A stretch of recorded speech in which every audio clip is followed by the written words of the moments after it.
Siapa? Sakti. Kenapa? Sakit ya? Daro. Siapa lagi? Daro. Baik. Yang lagi sakit semoga cepat sehat kembali dan bisa memenuhi keadaan ibu.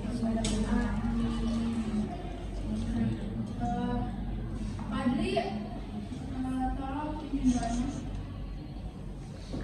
Baik teman-teman, sebelum kita melanjutkan hari ini ada baiknya kita berdoa terlebih dahulu supaya kita lancar dalam memahami kita mengenai teks narratif. Berdoa dalam hati, mulai.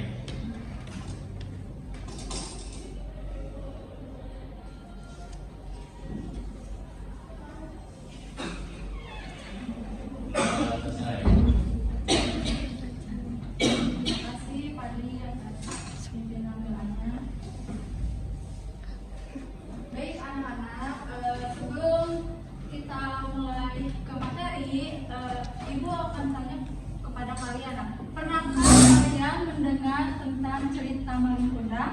Pernah. Nah, baik.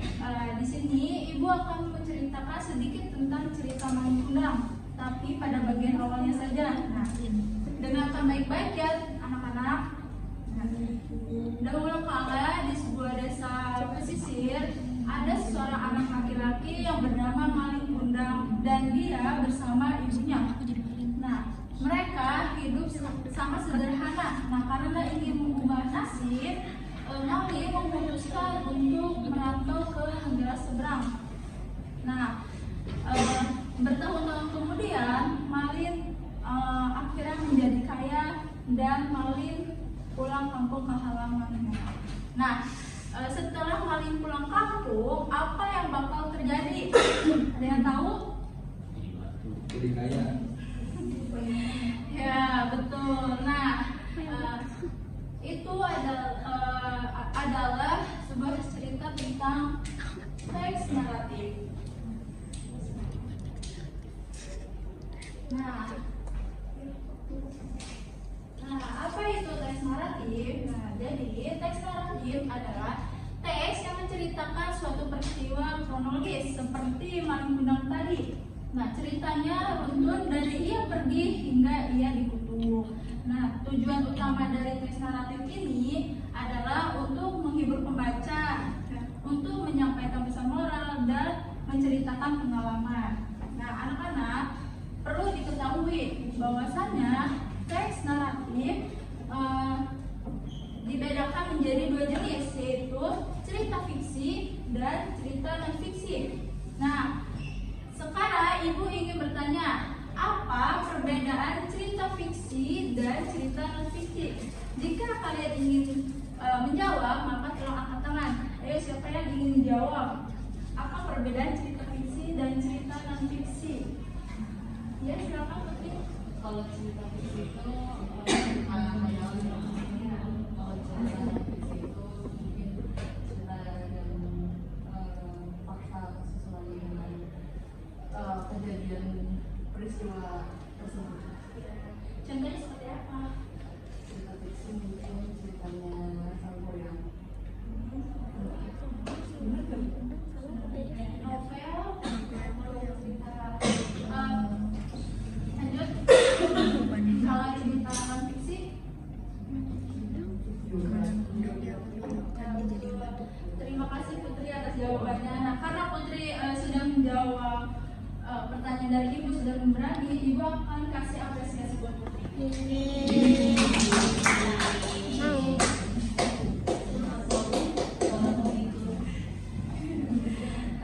Ini buat Cici. Amplop. Nah, oke. Jadi anak-anak, betul apa yang tadi Putri jawab.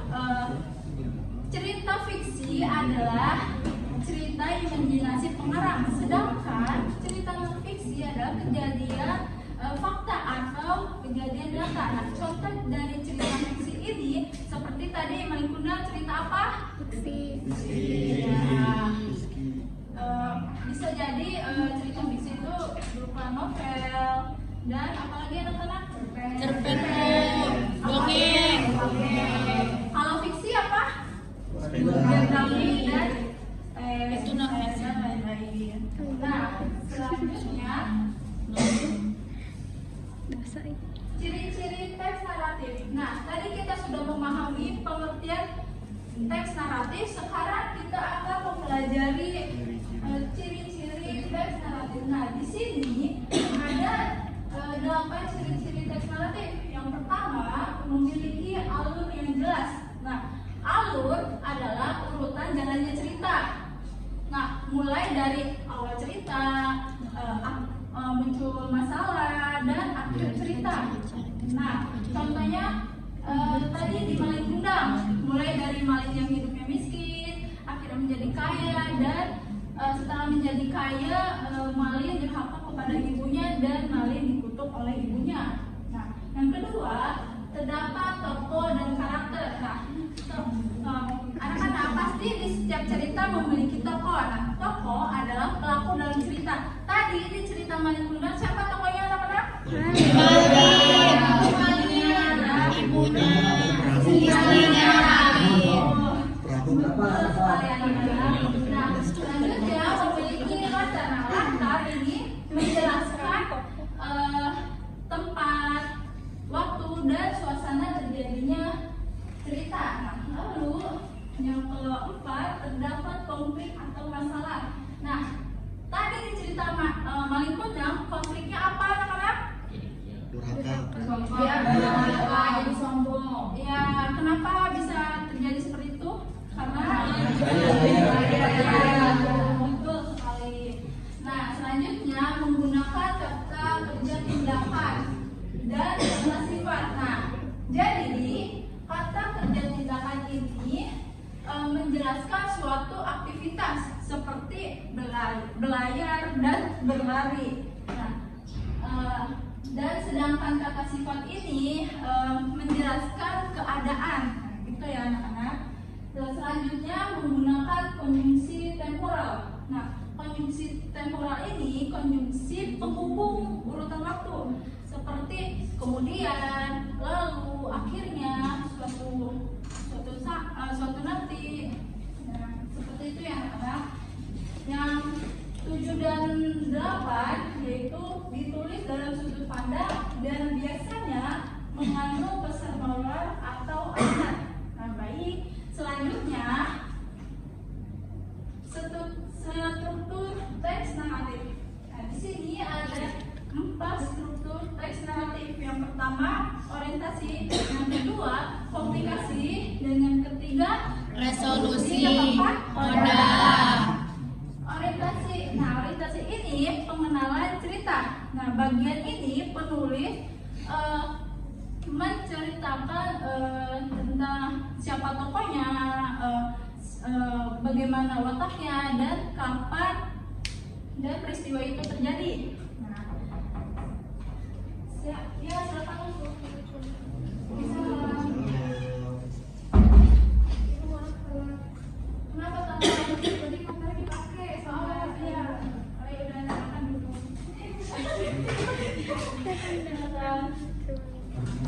Nah, oke, anak-anak, tadi bagian apa? Komplikasi. Nah, komplikasi ini inti dari masalah atau masalah yang akan muncul pada cerita berikutnya. Lalu yang ketiga, resolusi. Nah, saya tahu resolusi ini apa? Penyelesaian. Ya, betul, penyelesaian akhir cerita atau cerita itu dapat diselesaikan. Lalu yang terakhir, koda. Nah, koda ini apa anak-anak?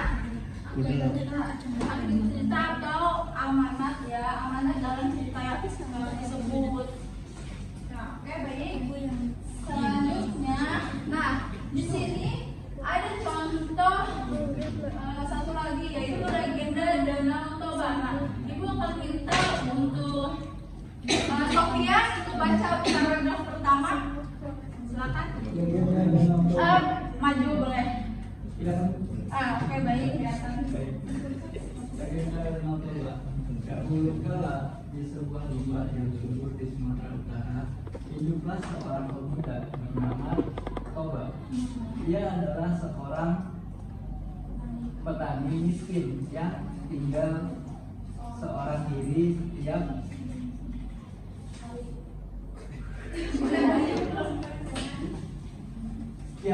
dari tobat. Paku itu ya kalau ikut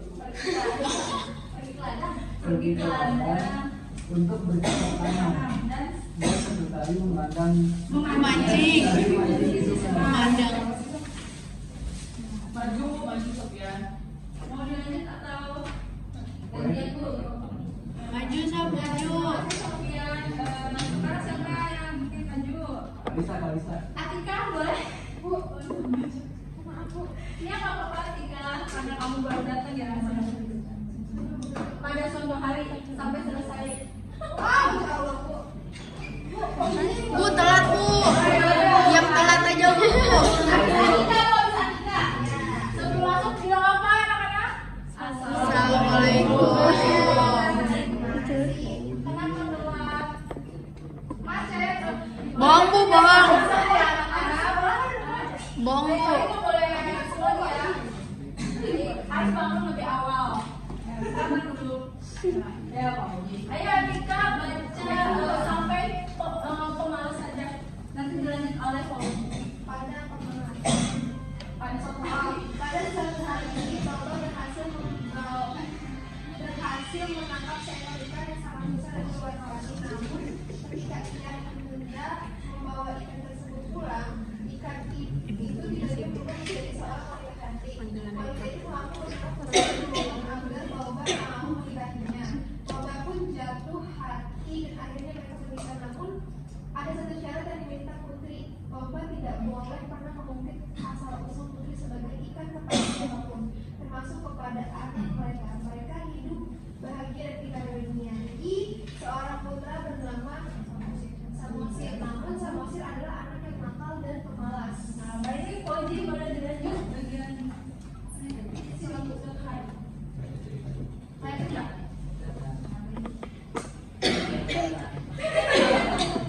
Maaf ya. Suatu hari saat Samosir membawakan makan siang untuk ayahnya di ladang, dia juga memakan keluarganya sendiri di tengah perjalanan. Karena lapar dan kesal, Toba marah besar dan tanpa sadar berteriak, "Dasar ikan!" Ketika itu langit menjadi gelap dan hujan lebat turun tanpa henti. Putri menangis dan meminta Samosir lari ke atas bukit.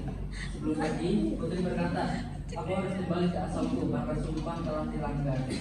Tubuh Putri perlahan berubah kembali menjadi ikan dan menghilang ke dalam air. Lembah itu pun tergenang air hingga membentuk danau yang sangat luas. Danau itu kini dikenal sebagai Danau Toba. Pulau kecil di tengahnya disebut Pulau Samosir. Kisah ini mengajarkan kita bahwa janji adalah kewenangan yang harus selalu dijaga, karena sekali diingkari dapat menghancurkan segalanya. Baik, terima kasih yang sudah membaca. Nah, sekarang Ibu minta salah satu untuk menyusun di sini ada struktur apa saja. Lucy, ya, kalau maju untuk mengisi struktur pada cerita lebih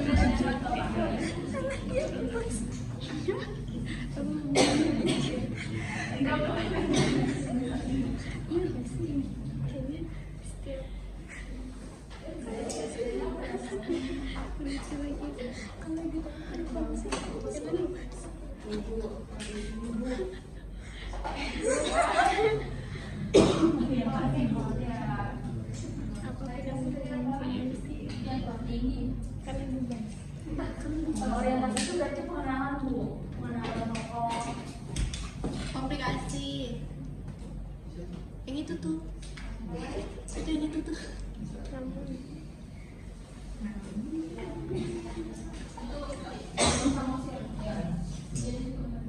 Ini ya.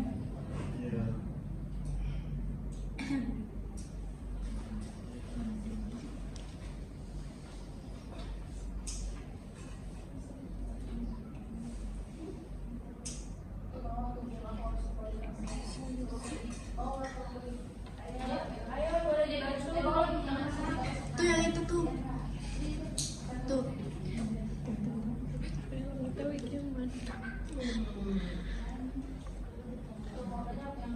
Tuh kodenya yang bawah tuh. Yang di kolom itu. Nah, ya. Ini orientasi pengenalan tokoh-tokohnya, lalu komunikasi di mana konflik mulai mendapatkan konflik dalam alurnya, lalu resolusi itu nanti mulai ada penyelesaian masalah dan kemudian ini berarti tidak ada amalan dalam cerita. Baik, terima kasih Bu Sri. Boleh tepuk tangannya Bu Sri. Sampai sini apakah sudah paham? Paham Bu. Paham, Bu. Baik. Nah, jika sudah paham, sekarang Ibu akan kasih tugas, tapi tugasnya itu individu. Oke, jadi tidak berkelompok. Nah, dengerin ya anak-anak. Jadi tugasnya itu kalian buat cerita, maupun cerita fiksi atau non fiksi. Nah, setelah itu kalian susun menjadi ini struktur kata, yaitu orientasi, komplikasi, resolusi, dan sosialisasi. Nah, buat ceritanya itu jangan panjang, jangan terlalu panjang ya. Jadi sebagian aja intinya ada strukturnya gitu ya anak-anak. Iya sekarang, masa besok. Baik Bu. Bukan PR, Bu. Enggak, kan kalau yang buatnya di mana Bu? Buatnya di sini. Buat di kertas, di buku kalian. Kita ke sebelahnya. Waktunya 5 menit ya anak-anak. Nah, 3 orang. Nih dengerin anak-anak. Ya, Bu. Nah, jika 3 orang ini sudah selesai, maka akan dapat hadiah. Ayo, untuk 3 orang saja ya akan mendapatkan hadiah. Nah, dimulai dari sekarang.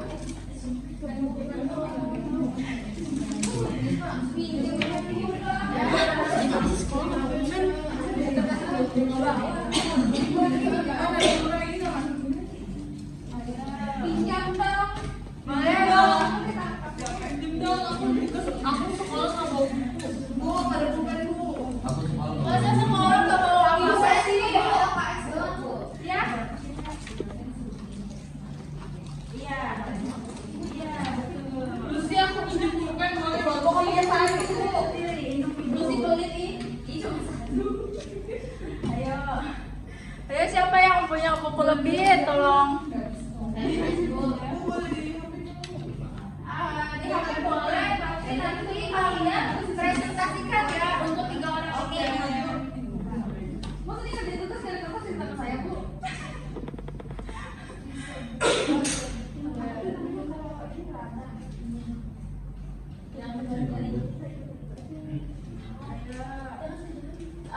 Gunakan gawai untuk mengerjakan tugas ya anak-anak, jangan melihat ya.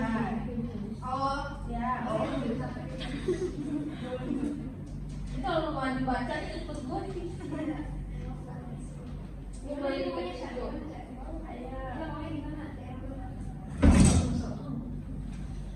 Ya itu pakai buku-buku.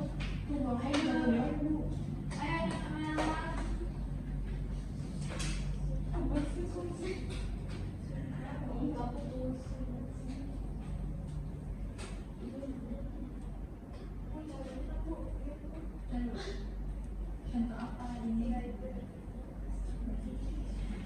Gue mulai nyontek Bu. Jangan nyontek bunga sendiri-sendiri ya.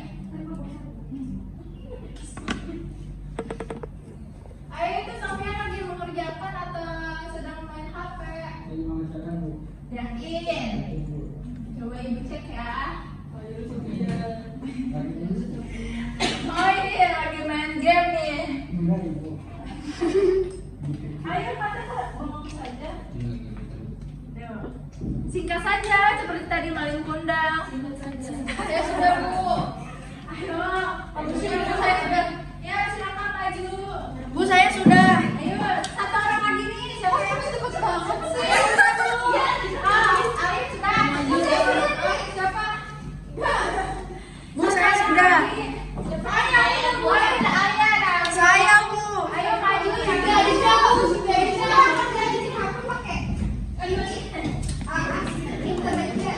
Waduh, coba apakah dia bisa presentasikan ya? Ayo siapa yang bukan dulu yang duluan anak-anak. Sudah, Lucy.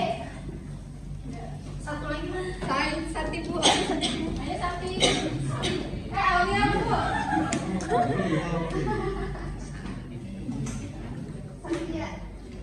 Lucy curang dulu. Enggak. Iya. Lucy nggak sih? Cerita saya ini judulnya adalah Kisah Kancil dan Buaya yang Sombong.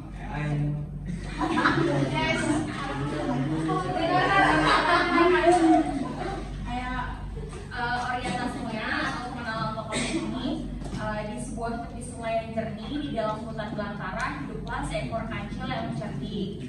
Di sungai tersebut juga tinggal seekor buaya yang dikenal sangat ganas dan sombong. Buaya itu sering membanggakan kekuatan dan giginya yang tajam kepada hewan-hewan lain di sekitarnya. Lalu masuk ke komplikasi atau alur yang terdapat masalah, yaitu suatu hari si kancil merasa sangat lapar dan ingin menyeberangi sungai untuk mencari buah-buahan segar di seberang. Namun arusnya cukup deras dan ia tidak bisa berenang. Ia pun terpaksa meminta bantuan si buaya. Dengan angkuh, buaya setuju dan membantu menyeberangi kancil, tetapi ternyata itu adalah jebakan. Tepat di tengah sungai, buaya bersiap menerkam kancil. Yang ketiga, resolusi atau penyelesaian masalahnya. Kancil tidak kehabisan akal. Dengan tenang ia berkata kepada buaya bahwa ia membawa pesan rahasia dari raja hutan yang ingin menghitung jumlah buaya di sungai untuk diberi hadiah. Karena serakah, buaya meminta kawannya berbaris membentuk jembatan. Kancil pun dengan cerdik melompati punggung buaya satu persatu sambil berpura-pura menghitung hingga ia berhasil sampai di seberang sungai dengan semangat dan melarikan diri. Dan yang struktur yang menarik itu koda atau amanatnya. Buaya hanya bisa menahan malu karena dibohongi oleh hewan yang ukurannya lebih kecil. Dari kisah ini kita dapat memetik pelajaran bahwa kesombongan dan keserakahan seringkali membuat seseorang mudah tertipu. Kecerdasan dan ketenangan berpikir jauh lebih berharga daripada sekadar mengandalkan kekuatan fisik. Terima kasih Lucy. Boleh tepuk tangan?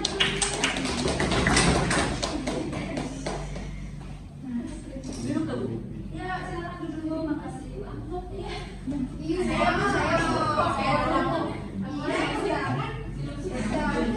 Judul ceritanya Lampu Jalan Terakhir. Yang pertama kan orientasi atau pengenalan ceritanya. Malam minggu di Curug Wetan, Kanda pulang kerja naik motor lewat jalan desa yang gelap. Hanya satu lampu jalan di ujung gang yang masih nyala. Terus masuk komplikasi atau titik ada masalah. Tiba-tiba lampu itu mati. Kanda berhenti. Dari kejauhan ada suara langkah kaki, tapi nggak ada siapa-siapa. Motornya juga tiba-tiba mogok, padahal bensin masih penuh. Terus masuk ke resolusi atau penyelesaian masalahnya. Kanda tarik nafas, nyalain senter di handphonenya. Di bawah tiang lampu ada kucing hitam basah kuyup menggigil. Ternyata itu yang bikin lampunya itu korslet gitu.